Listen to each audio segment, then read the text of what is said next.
Welcome back to the Dargslan Linux series. This is part 3, and it's where things really start to click. Today we're stepping into the file system itself, how Linux organizes everything into one elegant tree, and how a handful of search commands can let you locate any file or even any single line of text in seconds. By the end, that little find command you see at the bottom of the screen will feel like second nature. Here's the roadmap for the next little while. We'll start by mapping out the Linux file system, those top-level directories like och, home, etc., and var. And then unpack the famous idea that in Linux, everything is a file, even your keyboard and your running processes. From there, we'll pick up 2 of the most powerful tools in the toolkit: Find for locating files by name, size, or age, and grep for searching inside them. And we'll finish with pipes, redirection, and archives, the glue that lets you chain small commands into something genuinely powerful. So let's start with the big mental shift. If you're coming from Windows, you're used to drives. C, D, E, each one its own little island. Linux throws that out completely. There's just one tree, and it starts at a single /. Everything else, your home folder, system configs in, etc., logs in, var, installed programs under, usr, branches off from there. And when you plug in a USB stick or add a second hard drive, it doesn't get its own letter. It gets mounted into the tree, usually somewhere under /t or media. One root, one unified structure. Now that we've got that one tree in mind, let's walk through the branches you'll bump into constantly. Your personal stuff lives in och home, while system-wide settings sit in, etc. That's where you'll tweak SSH or network configs. var holds things that grow over time, like logs and mail spools, and timp is scratch space that vanishes on reboot.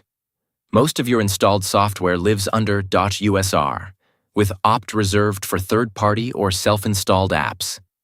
And then there are 2 magical ones: proc, a live window into the kernel and running processes, and dev, where even your hardware shows up as files you can read and write.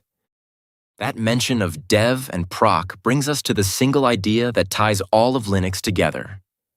Everything is a file. Your text documents are files, sure. But so is your hard disk, your audio output, your terminal session, even a running process. And because they all share that same file-like interface, the same handful of commands, cat, ls, cp, and redirection with the greater than sign, work across every one of them. Learn the tools once, and they pay off everywhere. And once everything is a file, you need a good way to find those files, which is exactly what Find does. The pattern is simple. Tell it where to look, what to match, and optionally what to do with the results. So you can hunt for every text file under the current directory, track down anything in, etc. bigger than a megabyte, or list what's changed in the last week. And notice that last form. Find can even act on what it discovers, deleting old logs in a single line, or filtering out permission errors by sending them to dev null. And once you've found the files, grep lets you peer inside them.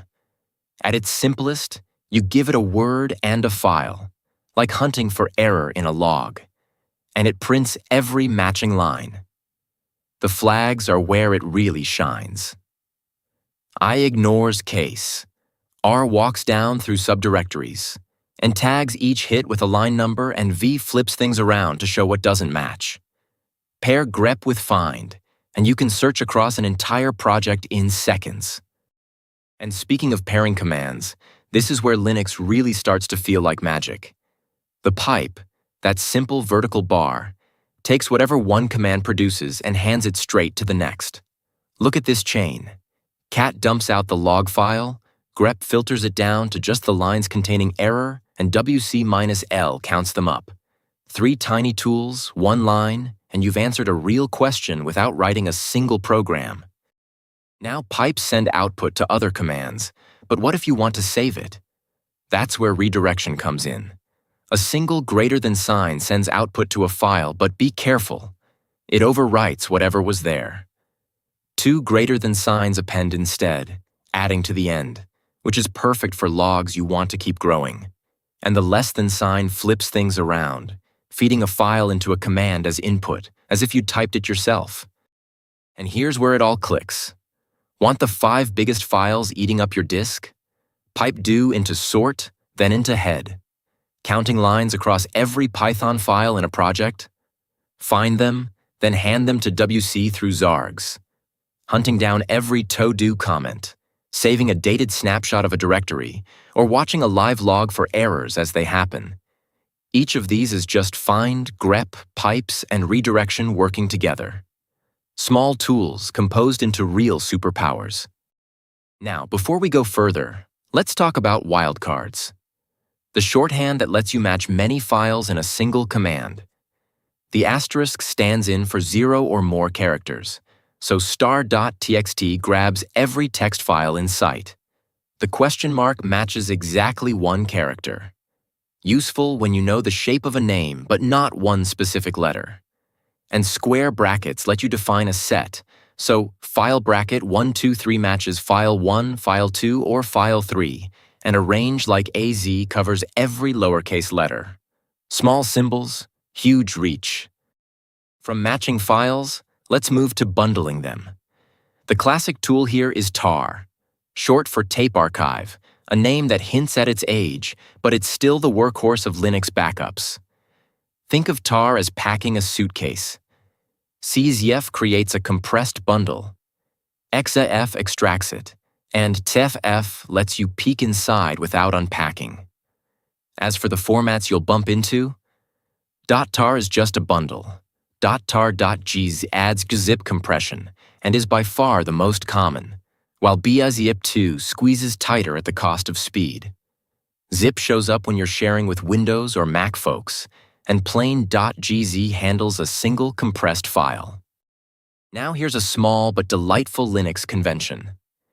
Any file whose name begins with a dot is hidden from a regular ls. Run ls-a, and suddenly your home folder reveals its secret life. bashrc shaping your shell, .ssh holding your keys, git config carrying your identity. These dot files are where your environment actually lives, which is why so many developers keep them in Git. Clone the repo on a fresh machine, and it instantly feels like home. Before we move on, a quick safety briefing. 3 traps that bite almost every beginner. First, spaces in file names. Without quotes, RM sees 2 arguments instead of 1, so wrap names with spaces in double quotes. Second, a single greater than sign overwrites the target file silently. Use double greater than to append when you're unsure. And third, wildcards like the asterisk are expanded by the shell before the command even runs, so always preview with ls star before you ever type rm star. So let's pull the threads of part 3 together. Linux gives you one tree rooted at /, no drive letters, no separate worlds. And inside that tree, everything is a file, which is what makes the system feel so consistent once it clicks. From there, find and grep turn your disk into a searchable library.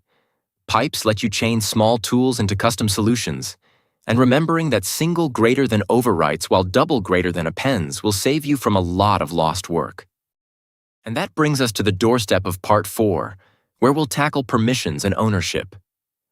The rules that decide who can read, write, and execute what on your system.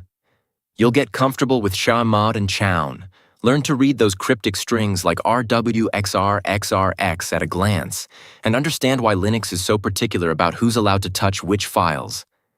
Until then, keep exploring, keep experimenting, and I'll see you in the next lesson.